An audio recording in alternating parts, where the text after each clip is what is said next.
que o senhor acha de cobrar para pregar o evangelho? Olha, estipular valores Sim. para pregar o evangelho. Não estou falando aqui de passagens aéreas, isso faz parte.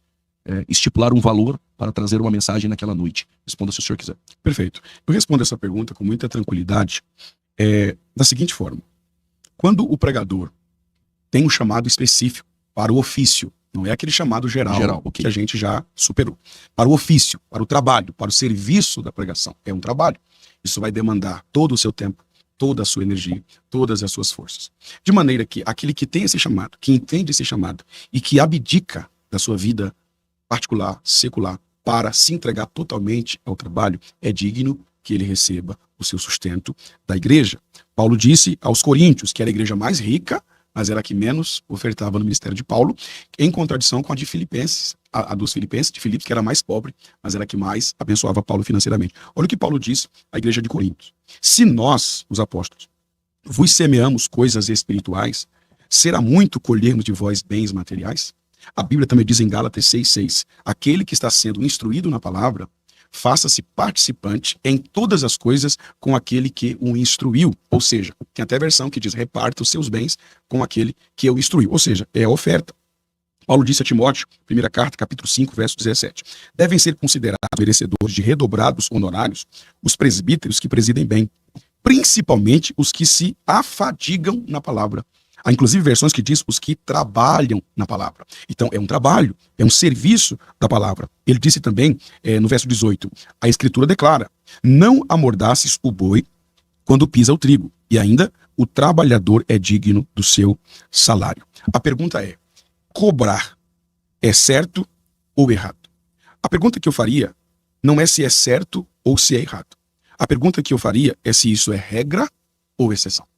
No meu sentir, no meu ver, na maneira com que eu encaro o ministério, não é regra, é exceção. A regra é não cobrar. Mas porque muitos pregadores precisam cobrar, ou combinar, ou estipular, ou conversar. Algo que fique bom para a igreja e vá suprir as necessidades temporais do pregador naquela semana, naquele mês, naquela data. Porque muitas igrejas não cumprem esse princípio bíblico que nós acabamos de provar aqui nas Escrituras. Então, quando a igreja conhece as suas responsabilidades, respeita o mandamento e os princípios bíblicos no tocante ao sustento daquele que trabalha na área da palavra, essa pessoa, ela automaticamente é a culpada por aqueles que cobram. Porém, isso não deve ser regra, isso deve ser exceção. Então, pregadores que estão me ouvindo, estipular não é a regra.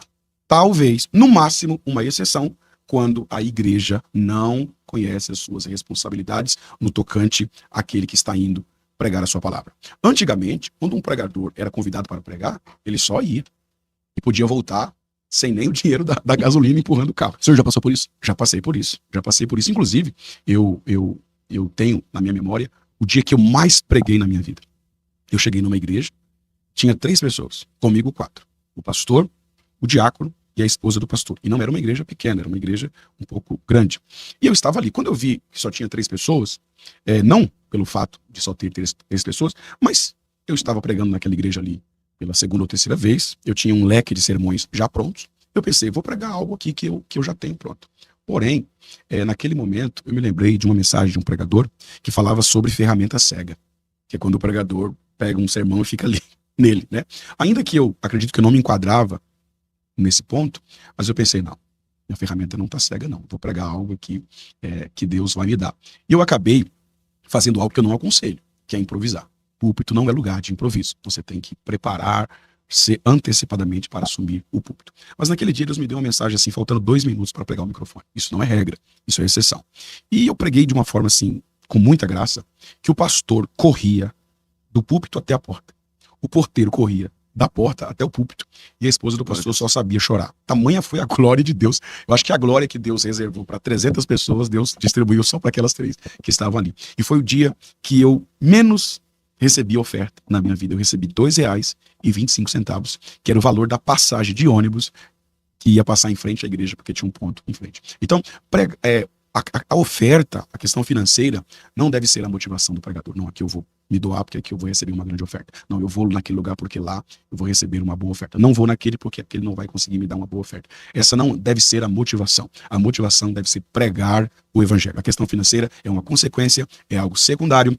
Cobrar, estipular não é regra, deve ser uma exceção, e isso deve ser feito com muita ética, com muito senso e com muita espiritualidade, sobretudo, e responsabilidade. Quando o senhor diz exceção, dá para se combinar um valor que parte do pregador, é isso ou não? Isso, é isso. Que parte do pregador em concordância com a igreja, deixando em aberto se aquilo está de acordo ou se não. Ok. Pastor, essa segunda teia, que é a área da avareza, isso começa a partir da motivação do pregador a levar a mensagem. Então, se a motivação dele se inclinar a uma tendência à área financeira, é uma teia, é um abismo. É um abismo. É um abismo muito, inclusive sem volta, porque o camarada começa a se acostumar, né? E ele quer cada vez mais, ele começa a ter uma vida boa, uma vida confortável, ele quer manter aquilo. Aí as motivações mudam. Ele começa a fazer compromissos, e aí o dia que ele não tem agenda, ele tem que ligar para alguém para pregar, porque ele precisa manter aquilo. Inclusive, uma das grandes lições que eu carrego comigo no meu ministério é a seguinte: nunca queira ocupar uma noite que não é sua. Nunca queira ocupar uma noite que não é sua. Quando o pregador articula para pregar em tal lugar, ele corre o risco de ir onde Deus não queria que ele fosse. Ocupar uma noite que não era dele, era do outro. E ele corre o risco de pregar sozinho, de subir naquela tribuna sozinho. Razão pela qual a expressão me leva lá, me indica lá, nunca saiu da minha boca. Isso é horrível, né? Isso é horrível. Porque se eu articular para pregar em tal lugar, foi eu que fiz. Não foi Deus. Não foi Deus que me levou. Ele não tem compromisso com aquela noite. Então Deus não tem compromisso comigo naquela noite. Ele pode até me usar, mas ele não tem compromisso. Agora, todas as vezes que eu chego em um evento, seja grande, médio, pequeno ou gigante, a minha oração é sempre essa: Senhor, eu não pedi para estar aqui. Se eu estou aqui, é porque foi o Senhor que me trouxe aqui. Glória a Deus. E se foi o Senhor que me trouxe aqui, o Senhor vai me usar. Então eu pego o microfone, assumo a tribuna tranquilo, abro a Bíblia, prego a palavra, sabendo que Deus vai se responsabilizar. Muito obrigado por ter assistido o vídeo até o final.